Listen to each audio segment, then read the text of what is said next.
साथियों नमस्कार। मैं अंचल अग्रवाल आप सब लोगों का स्वागत करता हूं। अपने इस ऑडियो में मैं आज आपसे बात करने जा रहा हूं पर्यावरण के कुछ महत्वपूर्ण साइकिल्स पर, जिसमें हम आगे सुनेंगे जैव भू रासायनिक चक्र के बारे में, कार्बन चक्र, नाइट्रोजन चक्र, जल चक्र, ऑक्सीजन चक्र और हम फास्फोरस चक्र को समझेंगे। तो एक एक करके मैं इसको आगे बढ़ाता हूँ। तो सबसे पहले है जैव भू रासायनिक चक्र। इसको समझाने के लिए मैं आपको एक एग्जांपल देना चाहूँगा। देखिए, जो भी पेड़ पौधे होते हैं वे जड़ों से अजैविक रासायनिकों को या अजैविक रासायनिक तत्वों को ग्रहण करते हैं। अब यह जब पौधों ने ग्रहण कर लिया, अब पौधे क्या करते हैं, जब विकास संश्लेषण की क्रिया करते हैं, ओके, तो इसी क्रिया के दौरान जो ये अजैविक तत्व होते हैं वे जैविक तत्वों में रूपांतरित हो जाते हैं, अर्थात रूप अपना परिवर्तित कर लेते हैं। और फिर जो विभिन्न पोषण स्तर होते हैं, जैसे उत्पादक के बाद उपभोक्ता जो आते हैं, फिर प्राथमिक उपभोक्ता के बाद द्वितीयक उपभोक्ता अर्थात शाकाहारी वर्ग, और अन्य इसी श्रेणी में उपभोक्ता जो आते हैं वे इनको ग्रहण करते हैं। और ग्रहण करने के बाद वे क्या होते हैं, मर जाते हैं। और मतलब ग्रहण करने के बाद मर जाने का अर्थ ये नहीं है कि उसको ग्रहण करने में जहर होता है, अर्थात एक जीवन के काल के बाद वे मर जाते हैं जीव, और वे दोबारा अपघटित होते हैं और उनके जो अजैविक तत्व होते हैं वे दोबारा मृदा में घुल जाते हैं। उसके बाद फिर पेड़ की जड़ें होती हैं वे दोबारा इसको लेती हैं, अजैविक को फिर जैविक में कन्वर्ट करती हैं। तो इस प्रकार से यह एक साइकिल बनती है और इसी को हम कहते हैं जैव भू रासायनिक चक्र। अर्थात इसमें जो रासायनिक तत्व होते हैं उनका चक्रीय कह सकते हैं कि चक्रीय रूप से वे जाते हैं या चक्र चलता है उनका। तो अगर हम इसको एनवायरनमेंट की लैंग्वेज में बोले तो हम यह भी कह सकते हैं कि भौतिक पदार्थ जो वातावरण में उपस्थित होते हैं जैविक क्रियाओं द्वारा कार्बनिक रूप में रूपांतरित होकर पारिस्थितिक तंत्र के जैविक घटकों का सृजन करते हैं, जिनके अपघटन या मृत्यु के पश्चात उनमें संकलित पदार्थ पुनः वातावरण में सम्मिलित हो जाते हैं। और इस क्रिया को जैव भू रासायनिक चक्र की संज्ञा दी जाती है। ये थी एनवायरमेंटल लैंग्वेज, और मैंने आपको एक जो पेड़ के माध्यम से इसी लैंग्वेज को समझाने का प्रयत्न किया है। उम्मीद करता हूँ आप उसको ग्रहण कर पाए होंगे। अब हम समझते हैं कार्बन साइकिल, और बहुत ही महत्वपूर्ण साइकिल है ये। देखिए दोस्तों, हम लोगों को जो कार्बन प्राप्त होती है वो कार्बन डाइऑक्साइड के रूप में होती है, और यह जो कार्बन डाइऑक्साइड है वह वायु में उपस्थित होती है। लेकिन अगर इसकी मात्रा को देखें, जो नेचुरल मात्रा थी इसकी वो थी 0.03%। अब आप सोचिए कि इसी कार्बन का उपयोग पेड़ पौधे करते हैं अपनी प्रकाश संश्लेषण की क्रिया में, क्योंकि प्रकाश संश्लेषण की क्रिया के लिए उन्हें पानी की अर्थात H2O की, कार्बन डाइऑक्साइड की और साथ ही सूर्य के प्रकाश की आवश्यकता होती है। अब कार्बन की कम मात्रा है, एक तो पहली बात। दूसरी बात ये, जब पेड़ पौधे कार्बन डाइऑक्साइड का उपयोग करके जब प्रकाश संश्लेषण की क्रिया करते हैं तो वे लोग पत्तियां वगैरह का निर्माण करते हैं, फलों का निर्माण करते हैं, और उन पत्तियों को, फलों को जानवर या इंसान खाते हैं। अब जब खाएंगे वे लोग, और जो पेड़ होते हैं वह कार्बन को एब्जॉर्ब भी करते हैं। मुझे लगता है लैंग्वेज थोड़ी जटिल हो गई, मैं इसको और ज़्यादा सरल तरीके से बताने का प्रयत्न करता हूँ।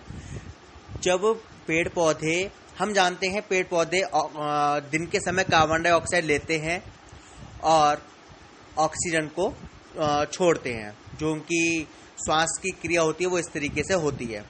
अब जो पेड़ पौधे कार्बन डाइऑक्साइड लेते हैं वे लेते हैं वायुमंडल से, वायु से। अब वो जब कार्बन डाइऑक्साइड ले लेते हैं वो कार्बन डाइऑक्साइड को एब्जॉर्ब कर लेते हैं। एब्जॉर्ब करने के बाद वे जब प्रकाश संश्लेषण की क्रिया करते हैं तो उनकी पत्तियों में, फलों में कार्बन डाइऑक्साइड के फॉर्म में वे जमा हो जाता है। और जब हम उन पत्तियों को, फलों को खाते हैं तो वह कार्बन हमारे शरीर में आता है, जो हमारी वृद्धि और विकास में बहुत ज़्यादा सहायता करता है। ओके, उसके बाद क्या होता है कि मान लीजिए कि सबसे पहले पत्तियों को खाया किसी खरगोश ने, और खरगोश को बाद में खा गया कोई सांप, और सांप को खा गया बाज, और अंत में जाके बाज मर गया। ठीक है, तो अब जो ये कार्बन ट्रांसफर हुई होगी, एक दूसरे में ट्रांसफर हुई होगी। और इस प्रक्रिया के बाद क्या होता है, जब बाज मरता है, मरने के बाद उसका अपघटन होता है।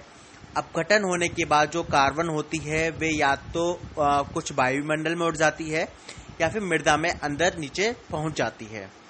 मृदा में जब वह नीचे पहुंचती है तब वह हीरा, कोयला, पेट्रोलियम पदार्थ आदि बना देती है। एक तो ये हो गया। दूसरा ये हो गया कि हम लोग भी ऑक्सीजन लेते हैं और कार्बन डाइऑक्साइड को रिलीज करते हैं। तो वही कार्बन डाइऑक्साइड क्या होता है, पेड़ उसको एब्जॉर्ब करते हैं और कुछ वायुमंडल में उड़ जाती है। तो यह जो पूरी प्रक्रिया होती है वह होती है कार्बन चक्र की प्रक्रिया। लेकिन प्रॉब्लम कहाँ आई कि हम लोगों ने एक तो अधिक से अधिक फ्यूल, कोयला, इन सब का इस्तेमाल करना शुरू कर दिया। दूसरा, इनसे जो कार्बन डाइऑक्साइड निकली, इनको ऑब्जॉर्ब करने की ताकत थी पेड़ों में, और हमने उन्हीं पेड़ों को काटना शुरू कर दिया। तो इससे हमें हो गया डबल नुकसान कि एक तो कार्बन डाइऑक्साइड सोखने की क्षमता जिसमें थी उसको भी नष्ट कर दिया, और कार्बन डाइऑक्साइड को अधिक से अधिक हम लोगों ने रिलीज किया। तो इससे क्या हुआ कि वायुमंडल में कार्बन का जो अंश था वह अधिक हो गया, और आज वह हमारे सामने ग्लोबल वार्मिंग के रूप में सामने आ रहा है। तो ये था पूरा कार्बन चक्र जिसको हम लोगों ने बिगाड़ा है, और इसके जिम्मेदार हम स्वयं हैं। अगला चक्र आते हैं नाइट्रोजन चक्र। उससे पहले हम ये समझते हैं कि आखिर नाइट्रोजन की हमारे शरीर में क्या आवश्यकता होती है। नाइट्रोजन जीवधारियों के शरीर में प्रोटीन और न्यूक्लिक अम्ल के निर्माण में भाग लेता है। इसका अर्थ यह हुआ कि समस्त जीवधारियों के लिए नाइट्रोजन तत्व परम आवश्यक है, क्योंकि जब तक उन्हें प्रोटीन हासिल नहीं होगा तो वे अपने शरीर को कैसे विकसित कर पाएंगे। और न्यूक्लिक अम्ल की आप जानते हैं कि हमारे शरीर में बहुत ज़्यादा आवश्यकता हो जाती है। और वायुमंडल में यदि हम नाइट्रोजन का प्रतिशत देखें तो वह सबसे ज़्यादा है, लगभग 78%। लेकिन प्रॉब्लम क्या आती है कि जो पेड़ पौधे होते हैं वे सीधे के सीधे वायुमंडल से नाइट्रोजन को ग्रहण नहीं कर सकते, और जो पौधे होते हैं वह नाइट्रोजन यौगिकों के रूप में जमीन से अपनी जड़ों द्वारा ग्रहण करते हैं। अर्थात सीधे ग्रहण करने की जो क्षमता होनी चाहिए वो पेड़ों में नहीं होती है। तो पेड़ क्या करते हैं, इसको जड़ों के द्वारा ग्रहण करते हैं। पौधों के अंदर यह नाइट्रोजन प्रकाश संश्लेषण की क्रिया में निर्मित कार्बोहाइड्रेट के साथ संयुक्त हो जाता है और प्रोटीन और न्यूक्लिक अम्ल का निर्माण करता है। अब जो मैं आपको आगे बताने जा रहा हूं वह थोड़ा सा आपको टफ या अर्थात कठिन मालूम पड़ेगा, पर मैं उसको और साधारण तरीके से व्यक्त करने का भी प्रयत्न करूंगा। जब पेड़ पौधे प्रोटीन और न्यूक्लिक अम्ल का निर्माण कर देते हैं, उसके पश्चात क्या होता है कि जो शाकाहारी जंतु होते हैं वनस्पतियों को भोजन के रूप में ग्रहण करते हैं, उनसे नाइट्रोजन प्राप्त करते हैं, और फिर जंतु शरीर के अंदर यह प्रोटीन एवं अमीनो अम्ल में विखंडित होकर जीव द्रव्य के निर्माण में सहायक होता है। जो यह अमीनो अम्ल में विखंडित होता है, अमीनो अम्ल के विखंडन से अमोनिया, यूरिया, तथा यूरिक अम्ल जैसे नाइट्रोजन युक्त उत्सर्जी पदार्थ बनते हैं, जिन्हें जंतु मूत्र के साथ शरीर के बाहर विसर्जित कर देते हैं। अब जब जंतुओं की मृत्यु हो जाती है तो कुछ विशेष प्रकार के अपघटक होते हैं। वे अपघटक क्या करते हैं, उस शरीर को सड़ाते हैं, अर्थात उसमें जो जीवाणु कवक होते हैं वे शरीर को सड़ाएंगे, गलाएंगे और उसमें उपस्थित नाइट्रोजन अमोनिया के रूप में मुक्त होती रहती है। उसके पश्चात क्या होता है कि भूमि में जो जीवाणु होते हैं वह अमोनिया को अमोनियम आयन में बदल देते हैं और कुछ हरे पौधे इस अमोनियम आयन को अपनी जड़ों के द्वारा सीधे ग्रहण कर लेते हैं। और जो पौधे सीधे ग्रहण नहीं कर पाते उनके लिए क्या होता है कि जो अमोनियम आयन होता है वह जल एवं नाइट्राइट्स में तथा फिर नाइट्राइट्स को नाइट्रेट में परिवर्तित कर देते हैं। मैं फिर रिपीट करता हूं कि जीवाणु अमोनियम आयन को जल एवं नाइट्राइट्स में, उसके पश्चात नाइट्राइट्स को नाइट्रेट में परिवर्तित कर देते हैं और नाइट्रेट्स जो घुलनशील होते हैं। और फिर पेड़ पौधे क्या करते हैं, पोषक के रूप में अपनी जड़ों द्वारा इनको अवशोषित कर लेते हैं और इस प्रकार से नाइट्रोजन चक्र पूरा हो जाता है। मैं इसको आपको फिर एक शॉर्ट में रिपीट कर देता हूं। हम जानते हैं कि वायुमंडल में सबसे ज़्यादा लगभग 78% में नाइट्रोजन गैस है। पेड़ पौधे सीधे नाइट्रोजन ग्रहण नहीं कर सकते, वे नाइट्रोजन यौगिक के रूप में अपनी जड़ों के द्वारा उनको ग्रहण करते हैं। इसके लिए क्या होता है, जब वह उसको नाइट्रोजन को ग्रहण कर लेते हैं तो उनकी पेड़ पत्तियों में, वनस्पतियों में नाइट्रोजन आ जाता है। उसको जीवधारी शाकाहारी वर्ग खाता है, शाकाहारी को मांसाहारी खाता है। और जब इनको शाकाहारी वर्ग या मांसाहारी वर्ग जब वनस्पतियों को ग्रहण करता है तो उनसे उनको नाइट्रोजन प्राप्त हो जाती है और यही नाइट्रोजन क्या होती है, फिर प्रोटीन और अमीनो अम्लों में विखंडित हो जाती है। और अमीनो अम्ल जब विखंडित होती है तो उसमें अमोनिया, यूरिया और यूरिक अम्ल आते हैं, जो उत्सर्जी मूत्र के साथ मतलब उत्सर्जन हो जाता है। साथ ही क्या होता है, जब जंतु शरीर मरता है तब कुछ अब ऐसे कवक और जीवाणु होते हैं जो उस शरीर को गलाते हैं, सड़ाते हैं और उनसे नाइट्रोजन मुक्त होती है, नाइट्रोजन अमोनिया के रूप में मुक्त होती है। और यही अमोनिया फिर क्या होता है कि जो जीवाणु होते हैं, कुछ कवक जो होते हैं भूमि में, वही इस अमोनिया को अमोनियम आयन में कन्वर्ट करते हैं और कुछ हरे पौधे अमोनियम आयन को सीधे ग्रहण कर लेते हैं अपनी जड़ों के द्वारा। और जो पौधे ग्रहण नहीं कर पाते उनके लिए होता है कि वही जीवाणु इस अमोनियम आयन को नाइट्राइट्स में परिवर्तित करते हैं और नाइट्राइट्स के बाद नाइट्रेट में परिवर्तित करते हैं। और नाइट्रेट्स जो होते हैं वह घुलनशील होते हैं, जिसको पौधे ग्रहण कर लेते हैं। तो यह एक क्रिया थी। तो इस प्रकार से पूरा नाइट्रोजन चक्र कंप्लीट होता है। अब हम आते हैं जल चक्र के ऊपर। हम जानते हैं कि जल अर्थात पानी सभी जीवधारियों के लिए, जीवन के लिए अत्यंत महत्वपूर्ण है और इसका जो निर्माण है वह हाइड्रोजन और ऑक्सीजन तत्वों के द्वारा होता है। इसीलिए इसका जो रासायनिक संरचना होती है वह H2O होती है। हाइड्रोजन और ऑक्सीजन के तत्व इसमें सम्मिलित होते हैं। यदि हम जल की उपस्थिति के ऊपर बात कर रहे हैं तो जल हमको समुद्रों में, नदियों में, तालाब, पोखरों में, पेड़ पौधों में, मिट्टी में, इसमें आपको मिल जाता है। पहाड़ों पर बर्फ के रूप में मिल जाता है।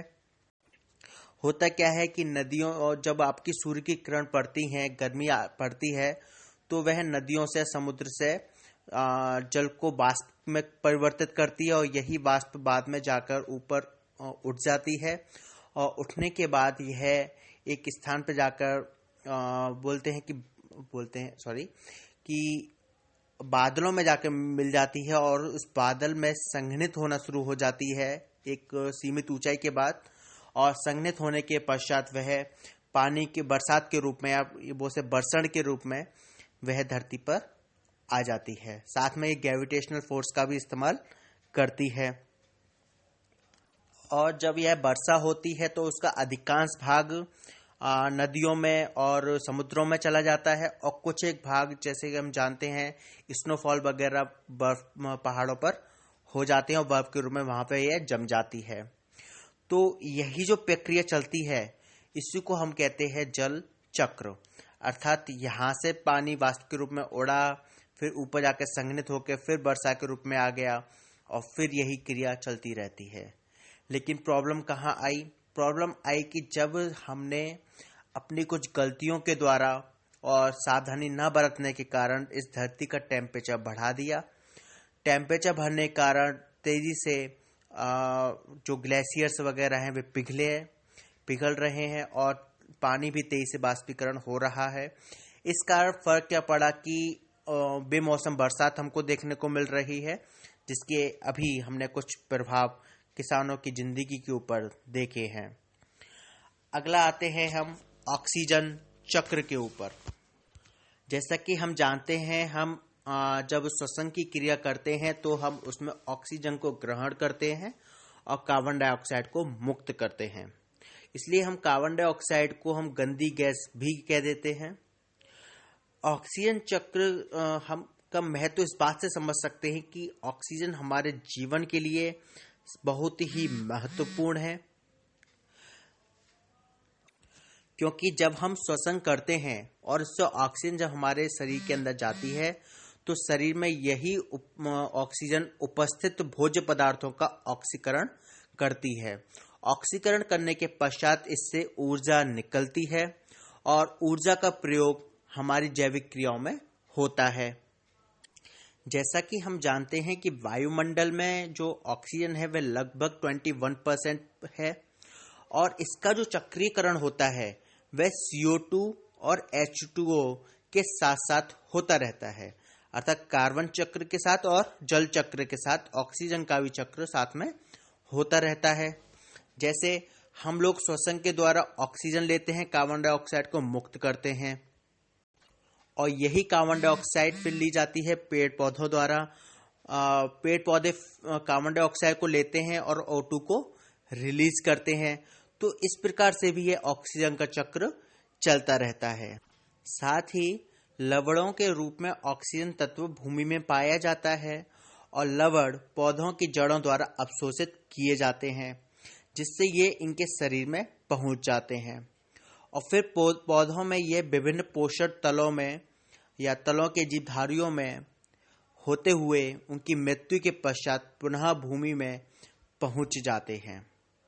तो इस प्रकार से भी जो ऑक्सीजन का चक्र है वह पूरा होता है।